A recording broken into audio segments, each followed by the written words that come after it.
ರಾಮರಾಯರಿಗೆ 3 ಜನ ಗಂಡು ಮಕ್ಕಳು. ಹಿರಿಯವನು ವಿನಾಯಕ. ಎಸ್ಎಸ್ಎಲ್ಸಿಯವರೆಗೆ ಓದಿ ಶಾಲೆಗೆ ಹೋಗುವುದನ್ನು ಬಿಟ್ಟಿದ್ದನು.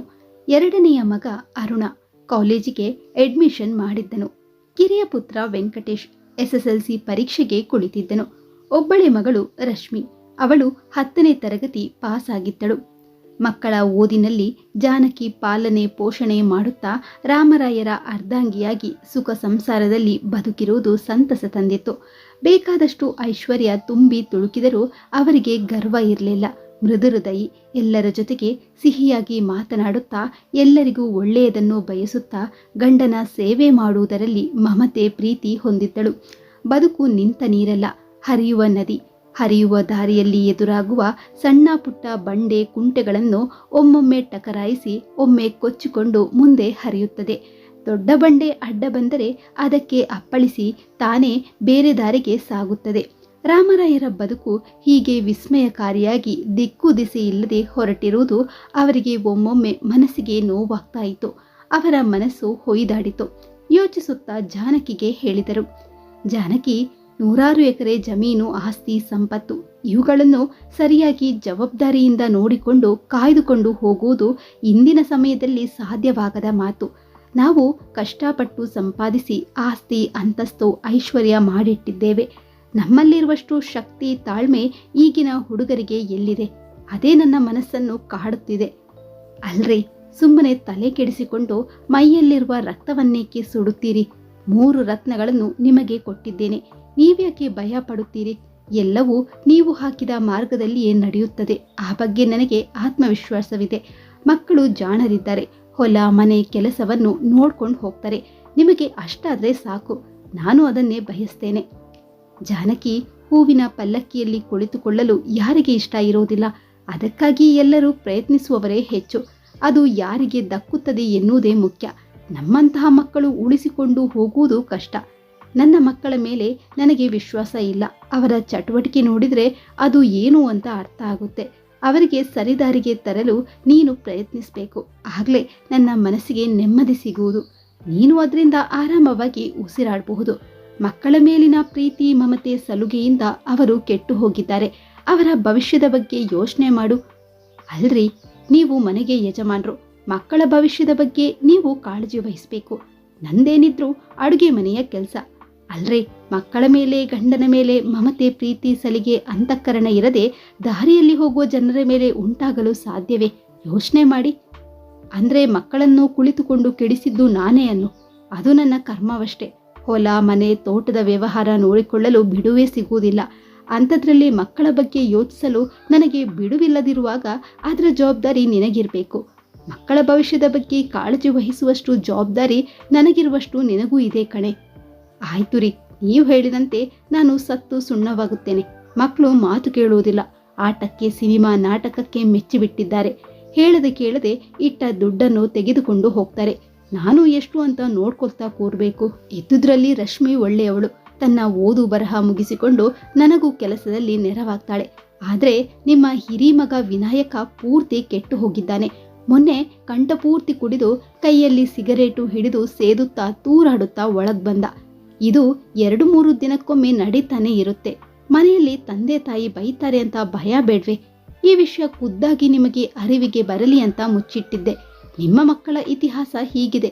ನಾನು ಹೇಗೆ ತಿದ್ದಬೇಕು? ನೀವೇ ಹೇಳಿ. ಜಾನಕಿ, ಏನೇ ಹೇಳ್ತಾ ಇದೀಯಾ? ವಿನಾಯಕ ಅಷ್ಟೊಂದು ಕೆಟ್ಟ ಚಟಕ್ಕೆ ಇಳಿದು ಬಿಟ್ಟಿದ್ದಾನ?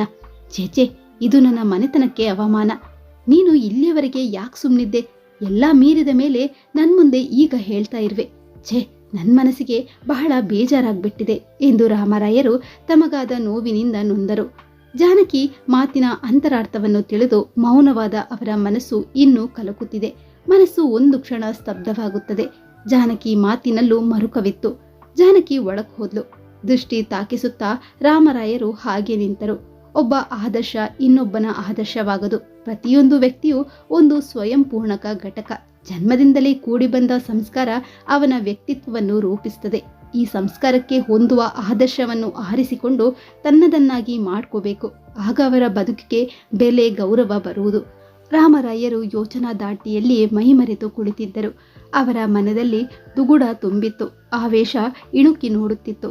ತಮ್ಮ ಅನುಭವದ ದಿನಗಳನ್ನು ನೆನಪಿಸಿಕೊಂಡಾಗ ಅವರ ಕೆನ್ನೆಯ ಮೇಲೆ ಕಣ್ಣೀರಿನ ಹನಿಗಳು ಉದುರಿದ್ದವು. ಆಗ ಅವರಿಗೆ ದುಃಖವು ಉಕ್ಕಿ ಬಂದಿತು. ಅದನ್ನು ನೋಡಿದ ಜಾನಕಿ ನಿಧಾನವಾಗಿ ಅವರ ಹತ್ತಿರ ಬಂದು ಕುಳಿತು ಕಣ್ಣೀರನ್ನು ಒರೆಸಿ ಸಮಾಧಾನ ಪಡಿಸಿದ್ದಳು. ಬದುಕಿರುವವರೆಗೂ ನೆಮ್ಮದಿಯಿಂದ ಇರಿ ಎಂದು ಜಾನಕಿ ಅವರಿಗೆ ಸಲಹೆ ನೀಡಿ ಅವರ ಮನಸ್ಸಿನ ಭಾರ ಇಳಿಸಲು ಪ್ರಯತ್ನಿಸಿದ್ದಳು. ಅದು ಅವರಿಗೆ ಹೊಸ ಆಯಾಮವಾಯಿತು. ಅವರು ಜಾನಕಿ ಕಡೆಗೆ ದೃಷ್ಟಿ ಹರಿಸಿ ಮುಗುಳ್ನಕ್ಕರು. ಅದು ಅವಳಿಗೆ ಚೇತನದ ಚಿಲುಮೆಯಾಗಿತ್ತು. ಹೀಗೆ ಅವರು ಕುಟುಂಬದ ಸಮಸ್ಯೆಗಳ ಬಗ್ಗೆ ಯೋಚಿಸುತ್ತಾ ಕುಳಿತಾಗ ರಾತ್ರಿ 10 ಗಂಟೆಯಾಗಿ ಹೋಗಿತ್ತು. ಹೊರಗಿನಿಂದ ವಿನಾಯಕ ಇನ್ನೂ ಮನೆಗೆ ಬಂದಿರಲಿಲ್ಲ. ಅದು ರಾಮರಾಯರಿಗೆ ಚಿಂತೆ ಉಂಟು ಮಾಡಿತು. ಬಾಗಿಲ ಹೊರಗಡೆ ಗಲಾಟೆ ನಡೀತಾ ಇತ್ತು. ರಾತ್ರಿ 10 ಗಂಟೆಯಾಗಿ ಹೋಗಿತ್ತು. ರಾಮರಾಯರು ನಿಧಾನವಾಗಿ ಹೊರಗೆ ಹೋಗಿ ನೋಡಿದರು. 10 ಜನರು ತಮ್ಮ ಮಗ ವಿನಾಯಕನನ್ನು ಹೊಡಿತಾ ಇದ್ರು. ವಿನಾಯಕನಿಗೆ ಸಿಕ್ಕಾಪಟ್ಟೆ ಏಟು ಬಿದ್ದಿದ್ದವು.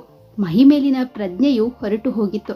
ಆ ದೃಶ್ಯವನ್ನು ಕಣ್ಣಿಂದ ನೋಡಲಾಗದೆ ವಿನಾಯಕನನ್ನು ಬಿಡಿಸಿಕೊಂಡು ಕೇಳಿದ್ರು, ಯಾಕ್ರಪ್ಪ ನಮ್ಮ ಹುಡುಗನಿಗೆ ಸಿಕ್ಕಾಪಟ್ಟೆ ಹೊಡಿತಾ ಇದ್ದೀರಿ? ಅವನೇನು ತಪ್ಪು ಮಾಡಿದ್ದಾನೆ? ನನ್ನ ಹತ್ರ ಬಂದು ಹೇಳಿದ್ರೆ ನಾನು ಸರಿಪಡಿಸ್ತಾ ಇದ್ದೆ. ಇದು ತುಂಬಾ ಅನ್ಯಾಯ ಕಣಪ್ಪ. ಅಲ್ರಿ, ನೀವು ನಿಮ್ಮ ಮಗನ್ನ ಹೀಗೆ ಬೆಳೆಸಿದ್ದೀರಾ. ಯಾರೂ ಸುಮ್ಮನೆ ಹೊಡೆಯುವುದಿಲ್ಲ. ಪ್ರತಿನಿತ್ಯ ನಮ್ಮ ಬಾರ್ಗೆ ಬಂದು 5-6 ಜನ ಸ್ನೇಹಿತರೊಂದಿಗೆ ಮಜಾ ಮಾಡುತ್ತಾ ಸಾವಿರಾರು ರೂಪಾಯಿ ಬಿಲ್ ಮಾಡ್ತಾ 1 ವರ್ಷದಿಂದ ಬಿಲ್ಲೇ ಕೊಟ್ಟಿಲ್ಲ. ಕೇಳಿದ್ರೆ ನಾಳೆ ಕೊಡುವೆ, ನಾಡಿದ್ದು ಕೊಡುವೆ ಎನ್ನುತ್ತಾನೆ. ಕುಡಿಯುವುದನ್ನು ನಿಲ್ಲಿಸಲಿಲ್ಲ. 2.5 ಲಕ್ಷ ರೂಪಾಯಿ ಬಾಕಿ ಇದೆ. ಮೊದಲು ದುಡ್ಡು ಕೊಡಿ, ಆಮೇಲೆ ಮಾತಾಡಿ. ಇಲ್ಲದಿದ್ರೆ ಪೊಲೀಸ್ ಕಂಪ್ಲೇಂಟ್ ಕೊಡ್ತೇನೆ. ಸ್ವಲ್ಪ ಬಾಯಲ್ಲಿ ಮೃದು ಮಾತನಾಡೋದು ಕಲಿಯಿರಪ್ಪ. ಹೀಗೆ ನನ್ನ ಮಗ ಕುಡಿದು ತಿಂದು ದಾಂಧಲೆ ಹಾಕ್ತಾನೆ ಅಂತ ಇವತ್ತು ನೀವು ಗಲಾಟೆ ಮಾಡಿ ಹೇಳ್ತಾ ಇದ್ದೀರಿ. ಇದನ್ನ ನೀವು ಮೊದಲೇ ಹೇಳಿದ್ದಿದ್ರೆ ನಿಮ್ಮ ದುಡ್ಡು ಕೊಡ್ತಾ ಇದೆ. ಆಗ ಮಗನಿಗೆ ಬುದ್ಧಿನೂ ಕಲಿಸ್ತಾ ಇದೆ. ಇದರಲ್ಲಿ ನಿಮ್ಮದು ತಪ್ಪಿದೆ. ಮೊದಲು ದುಡ್ಡು ತಂದು ಕೊಡಿ, ನಾವು ಹೋಗ್ತೇವೆ. ಆಯ್ತಪ್ಪ, ಸುಮ್ಮನೆ ಮನೆ ಮುಂದೆ ನಿಂತು ಗಲಾಟೆ ಮಾಡಬೇಡ್ರಪ್ಪ. 2.5 ಲಕ್ಷ ಅಲ್ವಾ, ತಂದು ಕೊಡ್ತೇನೆ. ತಂದು ಕೊಡುವವರೆಗೆ ಸುಮ್ಮನೆ ಕುಳಿತಿರಿ ಎಂದು ಹೇಳಿ ರಾಮರಾಯರು ಒಳಗೆ ಬಂದರು. ನೇರವಾಗಿ ರೂಮಿಗೆ ಹೋಗಿ ಲಾಕರ್ ತೆಗೆದು ಅದರಲ್ಲಿರುವ ಎಲ್ಲ ಹಣವನ್ನು ಬಳಿದುಕೊಂಡು ತಂದು ಅವರ ಮುಂದೆ ಸುರಿದರು. ದುಡ್ಡಿನ ರಾಶಿಯನ್ನು ನೋಡಿ ಅವರು ದಂಗಾಗಿ ನೋಟಿನ ಕಂತೆಗಳನ್ನು ಜೋಡಿಸುವುದರಲ್ಲಿ ಮೈಮರೆತಿದ್ದರು. ಅವರನ್ನು ಎಚ್ಚರಿಸಿ ರಾಮರಾಯರು ಪುನಃ ಹೇಳಿದ್ರು, ನೋಡ್ರಪ್ಪ, ಇನ್ನೊಮ್ಮೆ ನಮ್ಮ ಮಗನ ತಂಟೆಗೆ ಬರಬೇಡಿ. ಅವನು ಒಂದು ವೇಳೆ ನಿಮ್ಮ ಬಾರಿಗೆ ಬಂದ್ರೆ ನನ್ಮುಂದೆ ಬಂದು ಹೇಳಿ. ದಯವಿಟ್ಟು ಎಲುಬು ಕೀಳು ಮುರಿಯುವಂತೆ ಹೊಡಿಬೇಡಿ. ಆಯ್ತು ಬಿಡಿ, ನೀವಿಷ್ಟು ಹೇಳಿದ ಮೇಲೆ ನಿಮ್ಮ ಮಗನ್ನ ಅವನ ಗ್ಯಾಂಗನ್ನು ನಮ್ಮ ಅಂಗಡಿ ಹತ್ರನೇ ಸೇರಿಸುವುದಿಲ್ಲ. ನೀವೇನೂ ಯೋಚನೆ ಮಾಡಬೇಡಿ. ನಿಮ್ಮ ಮಗ ಸಾಲ ಮಾಡಿದ್ದು ಎಲ್ಲವೂ ಮುಟ್ಟಿದೆ. ನಿಮ್ಮ ಮಗಗೆ ಒದ್ದು ಬುದ್ಧಿ ಕಲಿಸ್ರಿ, ನಾವಿನ್ನು ಬರ್ತೇವೆ ಎಂದು ಹೇಳಿ ಹೊರಟು ಹೋದ್ರು. ರಾಮರಾಯರು ಮೌನದಿಂದ ವಿನಾಯಕನನ್ನು ಒಳಗಡೆ ಕರೆದುಕೊಂಡು ಹೋಗಿ ಬಾಗಿಲು ಹಾಕಿ ಬೋಲ್ಟ್ ಹಾಕಿದ್ರು. ವಿನಾಯಕ ವಿಪರೀತ ಕುಡಿದು ಬಿಟ್ಟಿದ್ದನು. ಆ ದುರ್ಗಂಧ ವಾಸನೆ ಅವನ ಮೈಯೆಲ್ಲ ಆವರಿಸಿತ್ತು. ಸಿಕ್ಕಾಪಟ್ಟೆ ಏಟು ತಿಂದು ಮೈ ಮೇಲೆ ಪ್ರಜ್ಞೆ ಇಲ್ಲದೆ ತೂರಾಡುತ್ತಾ ತನ್ನ ರೂಮಿನೊಳಗೆ ಹೋಗಿ ಮಲಗಿದನು. ಅದನ್ನು ನೋಡಿ ರಾಮರಾಯರು ತಲೆ ಹಿಡಿದುಕೊಂಡು ಸೋಫಾದ ಮೇಲೆ ಕುಳಿತರು.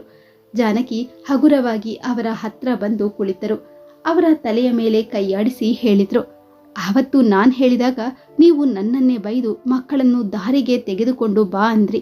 ಆದರೆ ಪರಿಸ್ಥಿತಿ ಹೇಗಿದೆ ಅಂತ ನೀವು ಪ್ರತ್ಯಕ್ಷವಾಗಿ ನೋಡಿದ್ರೆ. ಸಾಲಾನೂ ತೀರಿಸಿದ್ರಿ. ಮಗನ ಮೇಲಿನ ಮಮತೆ ಅಂತಃಕರಣ ಸಲಿಗೆ ಯಾರಿಗಿದೆ? ನಿಮಗೋ ಅಥವಾ ನನಗೋ? ಅಲ್ರಿ, ನೀವೇ ಹೇಳಿದಂತೆ ಒಂದು ಹೆಣ್ಣಾಗಿ ನಾನು ಇಂಥವನನ್ನು ತಿದ್ದಲು ಸಾಧ್ಯವೇ? ಈಗ 2.5 ಲಕ್ಷ ಕೊಟ್ರಿ, ಮತ್ತೆ 3 ಲಕ್ಷ ಸಾಲ ಮಾಡ್ತಾನೆ. ಆವಾಗ ನೀವೇನ್ ಮಾಡ್ತೀರಾ?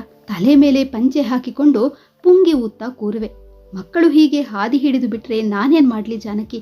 ಮಕ್ಕಳಿಗೆ ಓದ್ಲಿಕ್ಕೆ ಪುಸ್ತಕ, ಪೆನ್ನು, ಫೀಸು ಕೊಟ್ಟಿಲ್ವೇನೆ? ಬಟ್ಟೆ ಬರೆ ಹೊಲಿಸ್ಲಿಲ್ವೇ? ಓದು ಮುಗಿಸಿ ಕೆಲಸ ಹಿಡಿತಾನೆ ಅಂತ ಯೋಚಿಸಿದ್ದೆ. ಅವನು ಹೀಗ್ ಮಾಡ್ತಾನೆ ಅಂತ ನನ್ನ ಕನಸಲ್ಲೂ ಯೋಚನೆ ಮಾಡಿರ್ಲಿಲ್ಲ ಜಾನಕಿ. ತುಂಬಾ ಗಲಾಟೆ ಮಾಡಿ ವಿನಾಯಕನನ್ನು ಹೊಡೆಯುವುದು ನೋಡ್ಲಾ? ನನ್ನ ಮಾನ ಮರ್ಯಾದೆ ನೋಡ್ಲಾ? ವಿನಾಯಕನನ್ನು ಬೀದಿಯಲ್ಲಿ ಜನ ನೋಡುತ್ತಾ ನಿಂತಿದ್ರು.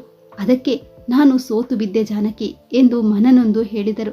ಅದು ಜಾನಕಿಯ ಮೇಲೆ ತೀವ್ರವಾದ ಪರಿಣಾಮವಾಯಿತು. ಮಗನನ್ನು ದಾರಿಗೆ ಹೇಗೆ ತರಬೇಕೆಂದು ಚಿಂತೆಯಾಯಿತು. ಮನಸ್ಸಿಗಾದ ನೋವಿನಿಂದ ಅವರಿಗೆ ರಾತ್ರಿ ನಿದ್ದೆಯೇ ಬರಲಿಲ್ಲ. ಒಬ್ಬರಿಗೊಬ್ಬರು ಸಮಾಧಾನ ಹೇಳಿಕೊಂಡು ರಾತ್ರಿಯೆಲ್ಲ ಮಂಚದ ಮೇಲೆ ಹೊರಳಾಡಿದರು. ಬಹಳ ಹೊತ್ತಿನ ನಂತರ ಅವರ ಕಣ್ಣಲ್ಲಿ ನಿದ್ದೆ ತೇಲಿತು. ಎಂದಿನಂತೆ ಬೆಳಗಾಯಿತು. ರಾಮರಾಯರು ತಡವಾಗಿಯೇ ಎದ್ದರು. ಜಾನಕಿ ಎದ್ದು ಕಸ ಗುಡಿಸಿ ಅಂಗಳಕ್ಕೆ ನೀರು ಹನಿಸಿ ರಂಗವಲ್ಲಿ ಬಿಡಿಸಿ ದೇವರ ಮುಂದೆ ದೀಪ ಹಚ್ಚಿದ್ದಳು. ವಿನಾಯಕನಿಗೆ ಇನ್ನೂ ಎಚ್ಚರವಾಗಿರಲಿಲ್ಲ. ಅವನ ರೂಮಿಗೆ ಹೋಗುವ ಪರಿಸ್ಥಿತಿ ಇರಲಿಲ್ಲ. ಅವನ ರೂಮಿನಲ್ಲಿ ದುರ್ಗಂಧದ ವಾಸನೆ ನೋಡಿದವರು ಕಕ್ಕಿಬಿಡುತ್ತಿದ್ದರು. ಮೂಗು ಮುಚ್ಚಿಕೊಂಡು ಹೋಗಬೇಕಾಗಿತ್ತು. ಅಂಥದ್ದನ್ನು ಶರೀರದ ಒಳಗೆ ಹೇಗೆ ಕುಡಿತಾರೆ ಎಂದು ಜಾನಕಿ ಯೋಚಿಸಿದಳು. ಅರುಣ, ವೆಂಕಟೇಶ, ರಶ್ಮಿ ಎದ್ದು ಸ್ನಾನ ಮಾಡಿಕೊಂಡು ತಿಂಡಿ ತಿಂದು ಶಾಲೆಗೆ ಹೊರಟು ಹೋಗಿದ್ದರು. ವಿನಾಯಕನ ಸಮಾಚಾರವನ್ನು ಅವರ ಮುಂದೆ ಹೇಳಿರಲಿಲ್ಲ. ಅವನಿಂದ ಈ ಮಕ್ಕಳಲ್ಲಿ ಕೆಟ್ಟು ಹೋಗುತ್ತಾರೋ ಎಂಬ ಭಯ ಜಾನಕಿಯನ್ನು ಕಾಡಿತ್ತು. ಸ್ವಲ್ಪ ಹೊತ್ತಿನ ನಂತರ ರಾಮರಾಯರು ಮೈ ಮುರಿದುಕೊಂಡು ಎದ್ದರು. ಮುಖ ತೊಳೆದುಕೊಂಡು ದೇವರಿಗೆ ನಮಸ್ಕರಿಸಿ ಡೈನಿಂಗ್ ಟೇಬಲ್ ಪಕ್ಕದಲ್ಲಿದ್ದ ಕುರ್ಚಿಯನ್ನು ಎಳೆದುಕೊಂಡು ಕುಳಿತರು. ಮೌನದಿಂದ ತಲೆಗೆ ಕೈ ಇಟ್ಟುಕೊಂಡಿರುವುದು ಜಾನಕಿ ನೋಡಿ ಬಿಸಿ ಬಿಸಿ ಚಹಾ ಕೊಟ್ಟು ಹೇಳಿದ್ಲು, ರೀ, ಆಗಿದ್ದು ಆಗಿ ಹೋಗಿದೆ. ಸತ್ತ ಸಂಗತಿಗಳನ್ನು ಕೆದಕಿ ಚಿಂತೆ ಯಾಕೆ ಮಾಡುತ್ತೀರಿ? ದಯವಿಟ್ಟು ನೀವು ಆರಾಮವಾಗಿರಿ. ನಿಮಗೆ ತೊಂದರೆಯಾದರೆ ನನಗೆ ಕಷ್ಟ ಆಗೋದು. ಇಂತಹ ಮಕ್ಕಳನ್ನು ಕಟ್ಟಿಕೊಂಡು ನಾನು ಗೋಳಾಡಬೇಕಾಗುತ್ತದೆ. ಜಾನಕಿ, ನಿನಗೆ ತೊಂದರೆ ಕೊಡುವ ಉದ್ದೇಶ ಖಂಡಿತ ನನಗಿಲ್ಲ. ದಾರಿ ತಪ್ಪಿದ ಮಗನನ್ನು ಹೇಗೆ ದಾರಿಗೆ ತರಬೇಕೆಂದು ಚಿಂತಿಸ್ತಾ ಇದ್ದೇನೆ. ಅದು ನನ್ನ ಕರ್ತವ್ಯ ಜಾನಕಿ. ಅವನನ್ನು ಈ ಪರಿಸ್ಥಿತಿಯಲ್ಲಿ ಹೊರಗೆ ಬಿಟ್ಟರೆ ಜನ ಏನಂದಾರು? ನಮಗೆ ಜವಾಬ್ದಾರಿ ಇಲ್ಲ ಅಂತ ಹಣೆ ಪಟ್ಟಿ ಹಚ್ಚುವರು. ಜನರು ಮಾತಾಡಿಕೊಳ್ಳುವುದು ಹಣೆ ಪಟ್ಟಿ ಹಚ್ಚೋದು ಮುಖ್ಯ ಅಲ್ಲ ರೀ. ಅವನು ಬದುಕುವ ರೀತಿ, ಅವನಿಗಿರುವ ಸಂಬಂಧಗಳು ಕಲ್ಮಶಗೊಳ್ಳದೆ ಸರಿಯಾದ ದಾರಿಯಲ್ಲಿ ನಡೆಯುವಂತಾಗಬೇಕು. ಈ ಲೌಕಿಕ ಸಂಬಂಧಗಳಿಗಿಂತ ಆಧ್ಯಾತ್ಮ ಸಂಬಂಧಗಳ ಬಗ್ಗೆ ಅವನಿಗೆ ತಿಳಿಸಿ ಹೇಳಿದರೆ ಅದರಿಂದ ಅವನ ಜೀವನ ಇಹ ಪರದಲ್ಲೂ ಉಜ್ವಲವಾಗುವುದು. ಇದು ಸತ್ಯಾರಿ ಎಂದು ಜಾನಕಿ ತನ್ನ ಹೃದಯ ಬಿಚ್ಚಿ ಹೇಳಿದಳು. ಅದು ರಾಮರಾಯರಿಗೆ ಅರ್ಥವಾಗಿತ್ತು. ಆದರೆ ವಿನಾಯಕ ಅಷ್ಟು ಬೇಗ ಪರಿವರ್ತನೆಯಾಗಲು ಸಾಧ್ಯ ಇರಲಿಲ್ಲ. ತಾನೊಂದು ಬಗೆದರೆ ದೈವ ಇನ್ನೊಂದು ಬಗೆದಂತೆ ಅವನ ಜೀವನದ ರೂಪುರೇಷೆಗಳು ಬದಲಾಗತೊಡಗಿದ್ದವು. ವಿನಾಯಕ ನಶೆಯಿಂದ ಮೊದಲಿನ ಸ್ಥಿತಿಗೆ ಬಂದ ಮೇಲೆ ಆಸ್ಪತ್ರೆಗೆ ತೋರಿಸಿ ಔಷಧೋಪಚಾರವನ್ನು ಕೊಡಿಸಿದ್ದರು. ಏಟು ತಿಂದು ಅವನ ಮೈಯೆಲ್ಲ ನೋವಾಗಿತ್ತು. ರಾಮರಾಯರು ಅವನ ಜೊತೆಗೆ ಮಾತನಾಡಿರಲಿಲ್ಲ. ಅವನು ತಂದೆ ಎದುರಿಗೆ ನಿಂತು ಮಾತನಾಡುವಷ್ಟು ಯೋಗ್ಯತೆಯನ್ನು ಕಳೆದುಕೊಂಡು ಬಿಟ್ಟಿದ್ದನು. ಒಂದು ವೇಳೆ ಅವನು ಏನೇ ಮಾತನಾಡಿದರೂ ರಾಮರಾಯರು ನಂಬುವ ಸ್ಥಿತಿಯಲ್ಲಿರಲಿಲ್ಲ. ವಿನಾಯಕ ಚೇತರಿಸಿಕೊಂಡ ಮೇಲೆ ಅವನನ್ನು ಕರೆದು ಕೇಳಿದರು, ವಿನಾಯಕ, ಈ ಕೆಟ್ಟ ಚಟಗಳನ್ನು ಮಾಡೋಕೆ ಯಾರು ಹೇಳಿದ್ರು? ಧೂಮಪಾನ ಮಾಡೋದ್ರಿಂದ ದೇಹಕ್ಕೆ ಅಪಾಯವೂ ಇದೆ. ಸಿಕ್ಕಾಪಟ್ಟೆ ದುಡ್ಡು ಖರ್ಚಾಗೋದು. ಓದು ಮುಗಿದ ಮೇಲೆ ಎಲ್ಲಿಯಾದ್ರೂ ಕೆಲಸಕ್ಕೆ ಸೇರ್ಕೋತಿ ಎಂದು ಭಾವಿಸಿದ್ದೆ. ಆದರೆ ನೀನ್ ಮಾಡಿದ್ದೇನು? ಅಪ್ಪ, ಅಂಥದ್ದು ನಾನೇನು ಮಾಡಿದ್ದೇನೆ? ಎಲ್ಲರೂ ಕುಡಿತಾರೆ, ತಿಂತಾರೆ, ಮಜಾ ಮಾಡ್ತಾರೆ. ಹಾಗೆ ನಾನು ಮಾಡಿದ್ದೇನೆ. ನಾನೇನು ಹೊಸದಾಗಿ ಏನನ್ನೂ ಮಾಡಲಿಲ್ಲ. ಎಲ್ಲರೂ ಮಾಡೋದನ್ನೇ ಮಾಡಿದ್ದೇನೆ. ನನಗೆ ಕೆಲಸಕ್ಕೆ ಸೇರ್ಕೊಳ್ಳೋದು ಇಷ್ಟ ಇಲ್ಲ. ದಯವಿಟ್ಟು ಆ ಬಗ್ಗೆ ನೀವು ಹೇಳಬೇಡಿ. ಅಡ್ಡಿ ಇಲ್ಲ ಮಗನೇ, ಇದ್ದರೆ ನಿನ್ನಂಥವನಿರಬೇಕು. ಎಲ್ಲರೂ ದುಡ್ಡು ಕೊಟ್ಟು ಚಟ ಮಾಡಿದ್ರೆ ನೀನು ಸಾಲ ಮಾಡಿ ವರ್ಷದ ಬಿಲ್ಲು ಕೊಡಲಾರದೆ ಸ್ನೇಹಿತರನ್ನು ಕರೆದುಕೊಂಡು ಅವರಿಗೆ ಕುಡಿಸಿ ತಿನಿಸಿ 2.5 ಲಕ್ಷ ರೂಪಾಯಿ ಸಾಲ ಮಾಡೋದು ನಿನಗೆ ಯಾಕೆ ಬೇಕಿತ್ತು? ಅಪ್ಪ, ಜಾಸ್ತಿ ಮಾತನಾಡಿ ನನಗೆ ಸಿಟ್ಟು ತರಿಸ್ಬೇಡಿ. ಈ ಮನೆ, ಹೊಲ, ತೋಟದಲ್ಲಿ ನನಗೂ ಪಾಲಿದೆ. ಬರೋ ದುಡ್ಡು ಕೊಟ್ಟಿದ್ದೀರಿ. ನಿಮ್ಮ ದುಡ್ಡನ್ನು ನಾನು ಖಂಡಿತ ಖರ್ಚು ಮಾಡಲಿಲ್ವಲ್ಲ. ವಿನಾಯಕ, ನಿನ್ನಂಥವನಿಗೆ ಹುಲ್ಲು ಕಡ್ಡಿಯಷ್ಟು ಪಾಲ್ ಸಿಗೋದಿಲ್ಲ. ನನ್ನದು ಪಿತ್ರಾರ್ಜಿತ ಆಸ್ತಿಯಲ್ಲ ಮಗನೇ. ಸ್ವಂತ ತೋಳುಬಲದಿಂದ ಆಸ್ತಿ ಸಂಪಾದಿಸಿದ್ದೇನೆ. ನಾನು ಯಾರಿಗೆ ಬೇಕಾದರೂ ತೂರಿಕೊಂಡು ಹೋಗುವೆ. ಅದರ ಮೇಲೆ ಅಧಿಕಾರ ಯಾರಿಗೂ ಇಲ್ಲ. ಏನೋ ಮಗ ಅಂತ ಮಮತೆಯಿಂದ ನೀನು ಕುಡಿದು ತಿಂದು ಮಾಡಿದ ಸಾಲ ಕೊಟ್ಟಿದ್ದೇನೆ. ನನ್ನ ಮಾನ ಮರ್ಯಾದೆ ಕಾಪಾಡಿಕೊಂಡಿದ್ದೇನೆ. ಇನ್ಮುಂದೆ ನಿನ್ನ ಬಗ್ಗೆ ಯೋಚನೆನೇ ಮಾಡೋದಿಲ್ಲ. ಅಪ್ಪ, ಇದೇ ಮಾತು ಸತ್ಯವಾಗಿದ್ದರೆ ಆಸ್ತಿಯಲ್ಲಿ ಪಾಲು ಸಿಗಬೇಕು ಎಂದು ನಿನ್ಮೇಲೆ ದಾವೆ ಹೂಡುವೆ. ಕೋರ್ಟಿನಲ್ಲಿ ನ್ಯಾಯ ಸಿಕ್ಕೇ ಸಿಗುತ್ತದೆ. ನನಗೆ ಬರುವ ಆಸ್ತಿ ಪಡೆದೇ ಪಡೆಯುತ್ತೇನೆ. ಅಷ್ಟೊಂದು ನಿನಗೆ ಧೈರ್ಯವಿದ್ದರೆ ಮೊದಲು ಮನೆ ಬಿಟ್ಟು ಆಚೆಗೆ ಇದ್ದು ಜೀವನ ಮಾಡು. ಆಮೇಲೆ ಕೋರ್ಟಿಗೆ ಹೋಗು. ನಿನ್ನಂತಹ ವಿಷದ ಬೀಜ ಮನೆಯಲ್ಲಿದ್ದರೆ ಎಲ್ಲವೂ ಕೆಟ್ಟು ಹೋಗುವುದು. ನಮ್ಮನೆಯಲ್ಲಿ ಇವತ್ತಿನಿಂದ ನಿನಗೆ ಜಾಗವಿಲ್ಲ. ನೀನು ಎಲ್ಲಿಯಾದರೂ ಹೊರಟು ಹೋಗು. ನನ್ನ ಕಣ್ಮುಂದೆ ಕ್ಷಣ ನಿಲ್ಬೇಡ. ಅಪ್ಪ, ನಾನು ಹಾಗೆ ಹೋಗುವವನಲ್ಲ. ಆಸ್ತಿಯಲ್ಲಿ ಪಾಲು ತೆಗೆದುಕೊಂಡೇ ಹೋಗ್ತೇನೆ. ಮಕ್ಕಳಲ್ಲಿ ಭೇದ ಭಾವ ಮಾಡಬೇಡ. ಎಲ್ಲರಿಗೂ ಸಮಾನವಾಗಿ ಹಂಚು. ಇರದಿದ್ದರೆ ನಿನ್ನ ಸುಮ್ಮನೆ ಬಿಡೋದಿಲ್ಲ ಎಂದು ವಿನಾಯಕ ಕಠೋರವಾಗಿ ಮಾತನಾಡಿದನು. ಅದನ್ನು ಕೇಳಿದ ರಾಮರಾಯರು ದಿಗ್ಭ್ರಮೆಗೊಂಡು ಮೌನ ತಾಳಿದರು. ಯೋಚನೆ ಹತ್ತಿತು. ಮಗ ಪೂರ್ತಿ ಕೆಟ್ಟು ಹೋಗಿರುವುದರಿಂದ ಅವರ ಮನಸ್ಸಿಗೆ ನೋವಾಯಿತು. ಮಗನಿಗೆ ಎಷ್ಟು ಬುದ್ಧಿವಾದ ಹೇಳಿದರೂ ತಂದೆಗೆ ವಿರುದ್ಧವಾಗಿ ಮಾತನಾಡುವುದು ಜಾನಕಿ ಮನಸ್ಸಿಗೂ ನೋವಾಗಿತ್ತು. ಇಂತಹ ಮಕ್ಕಳು ಇದ್ದರೂ ಅಷ್ಟೇ ಸತ್ತರೂ ಅಷ್ಟೇ ಎಂದು ನೊಂದುಕೊಂಡಳು. ಮಕ್ಕಳಿಲ್ಲದವರು ಮಕ್ಕಳು ಮಕ್ಕಳು ಎಂದು ಬಡಿದುಕೊಳ್ಳುತ್ತಾರೆ. ಇಂತಹ ಮಕ್ಕಳನ್ನು ತೆಗೆದುಕೊಂಡೇನು ಪ್ರಯೋಜನವೆಂದು ಅವಳ ತಲೆಯಲ್ಲಿ 108 ಆಲೋಚನೆ ಸುಳಿದವು. ವಿನಾಯಕ ಸುಧಾರಿಸುವ ಮಟ್ಟಕ್ಕಿರಲಿಲ್ಲ. ಬದುಕನ್ನು ಹಸನುಗೊಳಿಸುವ ಯೋಚನೆಯೂ ಅವನಿಗಿರಲಿಲ್ಲ. ಸಮಾಜದ ವಿರುದ್ಧ, ಮನೆಯ ಜನರೊಡನೆ ವಿರುದ್ಧ ಸಾಧಿಸುವಂತಹ ವಿಚಾರಗಳು, ಯೋಚನೆಗಳು ಅವನನ್ನು ಮುತ್ತಿದವು. ಅವನ ಸ್ನೇಹಿತರು ಅಂಥವರೇ ಸೇರಿದ್ದರು. ರಾಮರಾಯರು ಮಗನನ್ನು ದಾರಿಗೆ ತರಬೇಕೆಂದು ವಿಶ್ವ ಪ್ರಯತ್ನ ಮಾಡಿದರೂ ಯಾವ ಪ್ರಯೋಜನವೂ ಆಗಲಿಲ್ಲ. ತಂದೆ ತಾಯಿಗೆ ಸಿಕ್ಕಾಪಟ್ಟೆ ಮಾತನಾಡುವುದು ಕಲಿತು ಬಿಟ್ಟಿದ್ದನು. ರಾಮರಾಯರು ಗೌರವಯುತವಾಗಿ ಬದುಕುವುದನ್ನು ಪ್ರೀತಿಸ್ತಾ ಇದ್ರು. ಆದರೆ ಮಗ ಅವರ ನೆಮ್ಮದಿಯನ್ನೇ ಹಾಳು ಮಾಡಿದನು. ಮಗ ಅಷ್ಟು ಸರಳವಾಗಿ ಹೊರಗೆ ಹೋಗುವಾತನಲ್ಲ. ಅವನಿಗೆ ಇನ್ನು ಬುದ್ಧಿ ಹೇಳಿಯೂ ಉಪಯೋಗವಿಲ್ಲ. ಅವನು ಏನೇ ಮಾಡಿಕೊಳ್ಳಲಿ, ಅವನ ಗೋಜಿಗೆ ಹೋಗದಿರುವುದಾಗಿ ರಾಮರಾಯರು ಗಟ್ಟಿ ನಿರ್ಧಾರ ಮಾಡಿ ಮೌನ ತಾಳಿದರು. ಜಾನಕಿಯು ಮೌನ ಧರಿಸಿದ್ದಳು. ವಿನಾಯಕ ಕುಡಿಯುವುದು ಪುನಃ ಪ್ರಾರಂಭಿಸಿದ್ದನು. ತನ್ನ ಸ್ನೇಹಿತರನ್ನು ಕರೆದುಕೊಂಡು ಕಂಡ ಬಾರಿನಲ್ಲಿ ಕುಡಿದು ಬೀಳುತ್ತಿದ್ದನು. ಅವನಿಗೆ ಚಟ ಮಾಡೋಕ್ಕೆ ಬಾರಿನವರೇ ಸಾಲ ಕೊಡ್ತಾ ಇದ್ರು. ಜಮೀನ್ದಾರನ ಮಗ, ದುಡ್ಡು ಎಲ್ಲಿಯೂ ಹೋಗೋದಿಲ್ಲ ಎಂಬ ಭರವಸೆ ಇತ್ತು. ವಿನಾಯಕ ಅತಿ ಕುಡಿದು ಮಾತನಾಡಲು, ನಡೆದಾಡಲು ತೊಂದರೆಯಾದರೂ ಕುಡಿಯುವುದನ್ನು ಬಿಟ್ಟಿರಲಿಲ್ಲ. ಒಂದು ದಿನ ಬಾರ್ ಮಾಲೀಕರು ಗಡಿಬಿಡಿಯಿಂದ ರಾಮರಾಯರ ಮನೆಗೆ ಬಂದರು. ಅವರು ಬರುವುದನ್ನು ರಾಮರಾಯರು ದೂರದಿಂದಲೇ ನೋಡಿದ್ದರು. ಅವರು ಹತ್ರ ಬಂದು ನಿಂತಾಗ ಅವರ ಹೃದಯ ಏರುಪೇರಾಯಿತು. ರಕ್ತ ಸಂಚಾರದ ಒತ್ತಡ ಹೆಚ್ಚು ಕಡಿಮೆಯಾಯಿತು. ಅವರಿಗೆ ತಲೆ ಸುತ್ತಿದಂತೆ ಭಾಸವಾಯಿತು. ಆದರೂ ಧೈರ್ಯದಿಂದ ಅವರ ಮುಂದೆ ಹಾಗೇ ನಿಂತಿದ್ದರು. ಬಾರ್ ಮಾಲೀಕರು ರಾಮರಾಯರಿಗೆ ಹೇಳಿದರು, ರಾಮರಾಯರೇ, ನಿಮ್ಮ ಮಗ 3 ತಿಂಗಳಿನಿಂದ ಬಿಲ್ ಕೊಟ್ಟಿಲ್ಲ. ಅವನಿಗೆ ಹೆಂಡ, ಸಿಗರೇಟ್, ಗುಟ್ಕಾ, ಒಳ್ಳೆ ಸಣ್ಣ ಸಣ್ಣ ಹುಡುಗಿಯರನ್ನು ಕೊಟ್ಟಿದ್ದೇವೆ. ಸಾಲ ಮಾಡಿ ಮಜಾ ಮಾಡಿದ್ದಾನೆ. ಆ ನನ್ನ ಮಗ ಈವರೆಗೂ ಪತ್ತೆ ಇಲ್ಲ. 3 ಲಕ್ಷ ರೂಪಾಯಿ ಬಾಕಿ ಇದೆ. ದಯವಿಟ್ಟು ಕೊಟ್ಟು ಬಿಡಿ. ನೋಡ್ರಪ್ಪ, ಆ ಸಲ ಮನೆ ಮುಂದೆ ಬಂದು ಗಲಾಟೆ ಮಾಡಿ ಹೊಡಿತಾ ಇದ್ರೆ. ವಿಷಯ ಏನು ಅಂತ ನನಗೆ ಸರಿಯಾಗಿ ಗೊತ್ತಿರಲಿಲ್ಲ. ಆದರೂ ನಾನು ಏನನ್ನೂ ವಿಚಾರ ಮಾಡದೆ 2.5 ಲಕ್ಷ ಕೊಟ್ಟು ಇವನಿಗೆ ಸಾಲ ಕೊಡಬೇಡಿ ಎಂದು ನಿಮಗೆ ತಾಕೀತು ಮಾಡಿದ್ದೆ. ಮತ್ತೆ ನೀವು ಅವನಿಗೆ ಸಾಲ ಕೊಟ್ರೆ ಅದಕ್ಕೆ ನಾನು ಜವಾಬ್ದಾರನಲ್ಲ. ಲಕ್ಷ ರೂಪಾಯಿ ಸಾಲ ಕೊಡಲು ನಾನೇನು ಕುಬೇರನ ಮಗನಲ್ಲ. ಬಂದದಾರಿಗೆ ಸುಂಕ ಇಲ್ಲ ಅಂತ ಸುಮ್ಮನೆ ಹೋಗ್ಬಿಡ್ರಿ. ರಾಮರಾಯರೇ, ನಾವು ಅದನ್ನೆಲ್ಲ ಕೇಳೋದಿಲ್ಲ. ನೀವು ದುಡ್ಡು ಕೊಡುವವರೆಗೆ ಈ ಜಾಗ ಬಿಟ್ಟು ಕದಲುವುದಿಲ್ಲ. ನಿಮ್ಮ ಮಗ ಕುಡಿದಿದ್ದಾನೆ, ಮಜಾ ಮಾಡಿದ್ದಾನೆ. ಮರ್ಯಾದೆಯಾಗಿ ದುಡ್ಡು ಕೊಟ್ಟು ಬಿಡ್ರಿ. ನೋಡ್ರಪ್ಪ, ನನ್ನ ಹೆದರಿಸ್ತೀರಾ? ನನ್ನ ಮಗನಿಗೆ ಸಾಲ ಕೊಡಬೇಡಿ ಅಂತ ಹೇಳಿದ್ರು ನೀವು ಸಾಲ ಕೊಟ್ರೆ ಅದು ನಿಮ್ಮ ತಪ್ಪು. ನಾನು 3 ಲಕ್ಷ ರೂಪಾಯಿ ಎಲ್ಲಿಂದ ತಂದು ಕೊಡಬೇಕು? ನಮ್ಮನೆಯಲ್ಲಿ ದುಡ್ಡಿನ ಗಿಡ ಹಚ್ಚಿರುವೇನಾ? ಅಷ್ಟಾಗಿ ನನಗೂ ನನ್ನ ಮಗನಿಗೂ ಯಾವುದೇ ಸಂಬಂಧವಿಲ್ಲ. ವಿನಾಯಕ ಆ ರೂಮಿನಲ್ಲಿ ಬಿದ್ದಿದ್ದಾನೆ. ಅವನನ್ನೇ ಕರೆದುಕೊಂಡು ಹೋಗಿ. ಪಿಶಾಚಿ ತೊಲಗಿತು ಅಂತ ನೀರು ಬಿಡುವೆ. ಹಾಗಾದ್ರೆ ಆ ಬೋಳಿ ಮಗನ ದಬ್ರಿ ಈ ಕಡೆ. ಒಂದ್ ಕೈ ನೋಡೇ ಬಿಡ್ತೇವೆ. ಏನೋ ಜಮೀನ್ದಾರನ ಮಗ ಅಂತ ಸದ್ರ ಬಿಟ್ಟು ಸಾಲ ಕೊಟ್ಟು ಮಜಾ ಮಾಡಿಸಿದ್ರೆ ನಮಗೆ ಚೆಳ್ಳೆ ಹಣ್ಣು ತಿನ್ನಿಸ್ತಾನ? ಅವನನ್ನು ಎಳೆದುಕೊಂಡು ಬರಲೇ ಎಂದು ಬಾರ್ ಮಾಲೀಕರು ತಮ್ಮ ಸೇವಕರಿಗೆ ಹೇಳಿದರು. ತಕ್ಷಣ 10-12 ಜನ ಒಳಗೆ ಹೋಗಿ ವಿನಾಯಕನನ್ನು ಎಳೆದುಕೊಂಡು ಹೊರಗೆ ತಂದರು. ಜೀಪಿನಲ್ಲಿ ಎತ್ತಿ ಹಾಕಿ ಗಡಿಬಿಡಿಯಿಂದ ಎಲ್ಲರೂ ಹತ್ತಿದರು. ತಕ್ಷಣ ಜೀಪ್ ವೇಗದಿಂದ ಹೊರಟು ಹೋಯಿತು. ರಾಮರಾಯರು ಜಾನಕಿ ಅದನ್ನು ನೋಡುತ್ತಾ ಹಾಗೇ ನಿಂತಿದ್ದರು. ಅವರು ತಮ್ಮ ಹೃದಯವನ್ನು ಕಲ್ಲು ಮಾಡಿದ್ದರು. ಮಗನನ್ನು ಬಿಡಿಸಿಕೊಳ್ಳಬೇಕು ಅಂತ ಕರುಣೆ ಅವರಿಗೆ ಬರಲಿಲ್ಲ. ಅಷ್ಟೊಂದು ಹಣ ಎಲ್ಲಿಂದ ತಂದು ಕೊಡಬೇಕೆಂದು ಅವರು ನೊಂದು ಕಣ್ಣೀರು ಸುರಿಸಿದ್ದರು. ಅರುಣ, ವೆಂಕಟೇಶ, ರಶ್ಮಿ ಹೌಹಾರಿ ನಿಂತಿದ್ದರು. ಅಣ್ಣನನ್ನು ಹೀಗೇಕೆ ಎಳೆದುಕೊಂಡು ಹೋದರೆಂದು ಅವರು ಯೋಚಿಸಲು ಯತ್ನಿಸಿದರು. ರಾಮರಾಯರು ಅವರನ್ನು ಒಳಗೆ ಕರೆದುಕೊಂಡು ಹೋಗಿ ಬಾಗಿಲು ಮುಚ್ಚಿ ಬೋಲ್ಟ್ ಹಾಕಿದರು. ಆ ವಿಷಯವನ್ನು ಮರೆಸಲು ಜಾನಕಿ ಹರಟೆ ಹೊಡೆಯುತ್ತಾ ಬೇರೆ ವಿಷಯಗಳ ಚರ್ಚೆ ಮಾಡಲು ಮುಂದಾಗಿದ್ದಳು.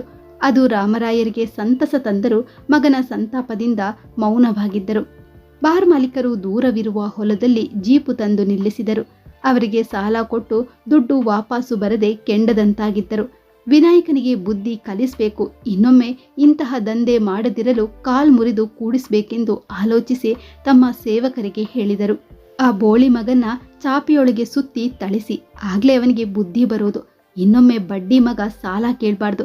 ಹಾಗೆ ಚೆನ್ನಾಗಿ ಹೊಡಿರ್ಲೆ ಎಂದು 12 ಜನ ಜೀಪಿನಿಂದ ಕೆಳಗಿಳಿದು ಕೈಯಲ್ಲಿದ್ದ ಉದ್ದ ಬಡಿಗೆಯನ್ನು ಹಿಡಿದುಕೊಂಡು ಸಿದ್ಧರಾಗಿ ನಿಂತಿದ್ದರು. ಇನ್ನಿಬ್ಬರು ವಿನಾಯಕನನ್ನು ಎತ್ತಿ ತಂದು ಚಾಪೆಯೊಳಗೆ ಸುತ್ತಿ ಹಗ್ಗದಿಂದ ಕಟ್ಟಿದ್ದರು. ಎಲ್ಲರೂ ಉದ್ದ ಬಡಿಗೆಯಿಂದ 100 ಏಟು ಹಾಕಿದರು. ಅವರಿಗೆ ಹೊಡೆದು ಸುಸ್ತಾಗಿ ಜೀಪು ಹತ್ತಿ ಅವರು ಓಡಿ ಹೋದ್ರು. ವಿನಾಯಕ ಸಿಕ್ಕಾಪಟ್ಟೆ ಏಟು ತಿಂದು ಪ್ರಾಣವನ್ನೇ ಬಿಟ್ಟಿದ್ದನು. ಆ ಸಮಯದಲ್ಲಿ ಯಾರೂ ಇರಲಿಲ್ಲ. ಹೊಲದಲ್ಲಿ ರೈತ ಕೆಲಸ ಮಾಡುವಾಗ ಸುತ್ತಿದ ಚಾಪೆ ಇಲ್ಯಾಕೆ ಬಿದ್ದಿದೆ ಎಂದು ನಿಧಾನವಾಗಿ ಹೆಜ್ಜೆ ಇಡುತ್ತಾ ದೂರದಿಂದಲೇ ಬಂದು ನೋಡಿದನು. ಒಳಗೆ ಹೆಣವಿರುವುದನ್ನು ನೋಡಿ ಹೆದರಿ ಓಡಿ ಪೊಲೀಸ್ ಸ್ಟೇಷನ್ಗೆ ಬಂದು ದೂರು ಕೊಟ್ಟನು. ತಕ್ಷಣ ಪೊಲೀಸ್ ಇನ್ಸ್ಪೆಕ್ಟರ್ ಹಾಗೂ ಪೊಲೀಸರು ಸ್ಥಳಕ್ಕೆ ಧಾವಿಸಿ ಪಂಚನಾಮ ಮಾಡಿದರು. ಜಮೀನ್ದಾರ ರಾಮರಾಯರ ಮಗ ವಿನಾಯಕನನ್ನು ಬಡಿದು ಕೊಂದಿರುವ ವಿಷಯ ತಿಳಿದು ಇನ್ಸ್ಪೆಕ್ಟರ್ ಮೌನ ತಾಳಿ ಹೆಣವನ್ನು ಪೋಸ್ಟ್ಮಾರ್ಟಂ ಮಾಡಲು ಸರಕಾರಿ ಆಸ್ಪತ್ರೆಗೆ ಕಳುಹಿಸಿದರು. ಹಾಗೆ ನೇರವಾಗಿ ರಾಮರಾಯರ ಮನೆಗೆ ಬಂದರು. ಪೊಲೀಸರು ತಮ್ಮ ಮನೆಗೆ ಬಂದಿರುವುದು ಕಂಡು ರಾಮರಾಯರ ಹೃದಯ ಏರುಪೇರಾಗಿತ್ತು. ನಡುಗುತ್ತಾ ಭಯದಿಂದ ಕೇಳಿದರು, ಸರ್, ತಾವಿಲ್ಲಿ ಬಂದ್ರಿ?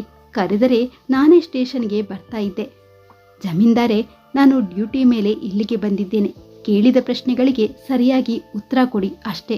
ಏನ್ ಸರ್, ನಾವೇನು ಅಂತಹ ತಪ್ಪು ಮಾಡಿದ್ದೇವೆ? ನಿಮ್ಮ ಮಗನ ಕೊಲೆಯಾಗಿದೆ. ಪೋಸ್ಟ್ಮಾರ್ಟಂ ಮಾಡಲು ಕಳುಹಿಸಿದ್ದೇನೆ. ಮೇಲಟ್ಟದ ಹೊಲದಲ್ಲಿ ಚಾಪೆಯೊಳಗೆ ಸುತ್ತಿ ಹಗ್ಗ ಕಟ್ಟಿ ಅವನನ್ನು ಸಿಕ್ಕಾಪಟ್ಟೆ ಹೊಡೆದು ಕೊಂದಿದ್ದಾರೆ. ನಿಮಗೆ ಯಾರ ಮೇಲಾದರೂ ಅನುಮಾನ ಇದೆ? ಹಾಗಿದ್ದರೆ ಅವರ ಹೆಸರು ಹೇಳಿ. ನಿಮ್ಮ ವಿನಾಯಕನಿಗೂ ಅವರಿಗೂ ಏನ್ ಸಂಬಂಧ ಇತ್ತು? ಅವನನ್ನು ಅವರೇಕೆ ಹೊಡೆದರು? ಈ ವಿಷಯ ನಿಮಗೆ ಮೊದಲೇ ಗೊತ್ತಿತ್ತಾ ಅಥವಾ ಸತ್ತ ಮೇಲೇನೆ ಗೊತ್ತಾಯ್ತಾ? ಸಾಹೇಬ್ರೆ, ವಿನಾಯಕ ನಿಜವಾಗಿಯೂ ಸತ್ನ. ಅವನ ಬಗ್ಗೆ ತಮಗೆ ಏನು ಅಂತ ಹೇಳಲಿ? ಸಾಹೇಬ್ರೆ, ಕುಡಿಯೋ ಚಟಕ್ಕೆ ಅಂಟಿಕೊಂಡು ಪ್ರತಿ ಕ್ಷಣ ಅದರೊಳಗೆ ಮಗ್ನನಾಗಿದ್ದ. 3 ತಿಂಗಳ ಮುಂಚೆ 2.5 ಲಕ್ಷ ರೂಪಾಯಿ ಸಾಲ ಮಾಡಿ ಕುಡಿದಿದ್ದ. ಮತ್ತೆ 3 ಲಕ್ಷ ಸಾಲ ಮಾಡಿದ್ದಾನೆ. ಎಷ್ಟು ಅಂತ ನಾನು ತೀರಿಸಬೇಕು? ಅಂಗಡಿ ಮಾಲೀಕರು ದುಡ್ಡು ಕೊಡಿ ಅಂತ ಬಂದ್ರು. ನಾನು ಇಲ್ಲ ಅಂತ ಹೇಳಿದೆ. ವಿನಾಯಕನನ್ನು ಎತ್ತಿ ಹಾಕೊಂಡು ಹೋದ್ರು. ನನಗೆ ಗೊತ್ತು ಸಾಹೇಬ್ರೆ, ನನಗೆ ತುಂಬಾ ಭಯ ಆಗ್ತಾ ಇದೆ. ಇದರಲ್ಲಿ ಸುಳ್ಳಿಲ್ಲ ತಾನೆ? ನೀವು ಭಯ ಪಡುವ ಅಗತ್ಯವೇ ಇಲ್ಲ. ಪೋಸ್ಟ್ಮಾರ್ಟಂ ರಿಪೋರ್ಟ್ ಬಂದರೆ ಯಾರು ಕೊಲೆ ಮಾಡಿದ್ದಾರೆ ಅವರಿಗೆ ಶಿಕ್ಷೆಯಾಗ್ತದೆ. ನೀವು ಎಲ್ಲ ರಿಪೋರ್ಟಿಗೆ ಸಹಿ ಮಾಡಿ ನಿಮ್ಮ ಮಗನ ಶವ ಸಂಸ್ಕಾರ ಮಾಡಿ. ಅಂದಹಾಗೆ ಯಾವ ಬಾರ್ನವರು ಬಂದಿದ್ರು? ಅದೇ ಊರ ಹೊರಗಿನ ಗ್ರೀನ್ ಗಾರ್ಡನ್ ಸಾಹೇಬ್ರೆ. ಸರಿ, ಈಗ ನೀವು ನನ್ನ ಜೊತೆಗೆ ಬನ್ನಿ ಎಂದು ರಾಮರಾಯರನ್ನು ಕರೆದುಕೊಂಡು ಸ್ಟೇಷನ್ಗೆ ಹೋದರು. ರಾಮರಾಯರಿಗೆ ಭಯದಿಂದ ಕೈಕಾಲು ನಡುಗುತ್ತಿತ್ತು. ಬೆವರು ಹನಿ ಅವರ ಮುಖದ ತುಂಬ ಸಾಲುಗಟ್ಟಿದ್ದವು. ಇನ್ಸ್ಪೆಕ್ಟರ್ ಅವರಿಗೆ ಧೈರ್ಯ ಹೇಳಿ ಅವರ ಕಡೆಯಿಂದ ಕಂಪ್ಲೇಂಟ್ ತಗೊಂಡು ಸಹಿ ಮಾಡಿಸಿಕೊಂಡು ಸರಕಾರಿ ಆಸ್ಪತ್ರೆಗೆ ಕರೆದುಕೊಂಡು ಹೋದರು. ವಿನಾಯಕನ ಶವ ಕೊಡಿಸಿದರು. ಹಾಗೆಯೇ ಡಾಕ್ಟರ್ ಪೋಸ್ಟ್ಮಾರ್ಟಂ ರಿಪೋರ್ಟ್ ಕೊಟ್ಟರು. ಅಷ್ಟರಲ್ಲಿ ವಿನಾಯಕನ ಕೊಲೆಯಾಗಿದೆ ಎಂದು ಊರೆಲ್ಲ ಸುದ್ದಿಯಾಗಿತ್ತು. ರಾಮರಾಯರ ಮನೆ ಮುಂದೆ ಜನಜಾತ್ರೆಯಾಗಿತ್ತು. ವಿನಾಯಕನ ಶವ ಮನೆಗೆ ತಂದು ಸ್ವಲ್ಪ ಹೊತ್ತು ಮನೆ ಮುಂದಿಟ್ಟು ಅಂತ್ಯ ಸಂಸ್ಕಾರ ಮಾಡಲು ರುದ್ರಭೂಮಿಗೆ ತೆಗೆದುಕೊಂಡು ಹೋದರು. ರಾಮರಾಯರಿಗೆ ದುಃಖ ತುಂಬಿ ತುಳುಕಿತ್ತು. ಹೀಗೆ ಪರಿಸ್ಥಿತಿ ಬರುತ್ತದೆ ಎಂದು ಅವರು ಊಹಿಸಿರಲಿಲ್ಲ. ತುಂಬಿದ ಜನಗಳ ಸಮೇತ ರುದ್ರಭೂಮಿಯಲ್ಲಿ ವಿನಾಯಕನ ಅಂತ್ಯ ಸಂಸ್ಕಾರ ನೆರವೇರಿಸಿ ಮನೆಗೆ ಹಿಂತಿರುಗಿದ್ದರು. ಮನೆಯಲ್ಲಿ ಜಾನಕಿ ಅತ್ತು ಹೈರಾಣಲಾಗಿದ್ಲು. ಮೌನದಿಂದ ತಲೆ ಹಿಡಿದುಕೊಂಡು ಕುಳಿತಿರುವುದು ರಾಮರಾಯರಿಗೆ ಸ್ಪಷ್ಟವಾಗಿ ಕಾಣಿಸಿತು. ಜಾನಕಿ ಜೊತೆಗೆ ಮಾತನಾಡಬೇಕೆನ್ನುವಷ್ಟರಲ್ಲಿ ಇನ್ಸ್ಪೆಕ್ಟರ್ ರಾಮರಾಯರ ಮನೆಯೊಳಗೆ ಬಂದರು. ರಾಮರಾಯರು ಭಯಭೀತರಾಗಿ ಕೇಳಿದರು, ಸಾಹೇಬ್ರೆ, ಏನಾಯ್ತು? ರಾಮರಾಯರೇ, ಕೊಲೆ ಮಾಡಿದ 8 ಜನ ತಪ್ಪಿತಸ್ಥರು ಸಿಕ್ಕಿದ್ದಾರೆ. ಅವರನ್ನು ಕೂಡಲೇ ಬಂಧಿಸಿ FIR ರಿಪೋರ್ಟ್ ಸಿದ್ಧಪಡಿಸಿದ್ದೇನೆ. ಇನ್ನೂ 4 ಜನ ತಲೆ ಮರೆಸಿಕೊಂಡಿದ್ದಾರೆ. ಇವರನ್ನು ಏರೋಪ್ಲೇನ್ ಹತ್ತಿಸಿದ್ರೆ ಸರಿಯಾಗಿ ಬಾಯಿ ಬಿಡ್ತಾರೆ. ಅವರಿಗೆ ಶಿಕ್ಷೆ ಕೊಡಿಸಿ ನಿಮಗೆ ನ್ಯಾಯ ಕೊಡಿಸುವೆ ರಾಮರಾಯರೇ. ಸಾಹೇಬ್ರೆ, ನೀವು ಏನೇ ಪ್ರಯತ್ನ ಪಟ್ಟರೂ ಸತ್ತು ಹೋದ ವಿನಾಯಕ ಮತ್ತೆ ಹುಟ್ಟಿ ಬರುವನೆ. ನಮಗೆ ಯಾವ ನ್ಯಾಯ ಪರಿಹಾರ ಬೇಕಾಗಿಲ್ಲ. ನಮ್ಮನ್ನು ಬಿಟ್ರೆ ಸಾಕು. ನಿಮಗೆ ಯಾವ ನೋವಿದೆ ಅನ್ನೋದು ನನಗೆ ಚೆನ್ನಾಗಿ ಗೊತ್ತು. ನನ್ನ ಪ್ರಯತ್ನ ನಾನು ಮಾಡೇ ಮಾಡ್ತೀನಿ ಎಂದು ಇನ್ಸ್ಪೆಕ್ಟರ್ ಹೇಳಿ ಹೊರಟು ಹೋದ್ರು. ಆಗ ರಾಮರಾಯರು ಜಾನಕಿ ಭಯ ಪಡುತ್ತಾ ಒಬ್ಬರಿಗೊಬ್ಬರು ಮುಖ ನೋಡುತ್ತಾ ಮೌನದಿಂದ ಹಾಗೇ ನಿಂತರು. ಸಮಸ್ಯೆಗೆ ಪರಿಹಾರ ಸಿಕ್ಕರೆ ಸಾಕೆಂದು ನಿಟ್ಟುಸಿರು ಬಿಟ್ಟಿದ್ದರು. ಉಳಿದ ಮಕ್ಕಳಿಗೆ ಸರಿಯಾದ ಮಾರ್ಗದರ್ಶನ ಮಾಡುವಲ್ಲಿ ಆ ದಂಪತಿಗಳು ತಲ್ಲೀನರಾದರು. ಅದು ಅವರಿಗೆ ಉಸಿರಾಡಲು ಅವಕಾಶ ಕಲ್ಪಿಸಿತು. ಈ ಕಥೆ ನಿಮಗೆ ಇಷ್ಟ ಆಗಿದೆ ಅಂತ ಅಂದ್ಕೊಂಡಿದ್ದೇನೆ. ಇಷ್ಟ ಆಗಿದೆ ವಿಡಿಯೋಗೊಂದು ಲೈಕ್ ಹಾಗೂ ಕಮೆಂಟ್ ಮಾಡೋದನ್ನ ಮರಿಬೇಡಿ. ಹಾಗೆ ಪ್ಲೀಸ್ ಸಬ್ಸ್ಕ್ರೈಬ್ ಕೂಡ ಮಾಡ್ಕೊಳ್ಳಿ. ಧನ್ಯವಾದಗಳು.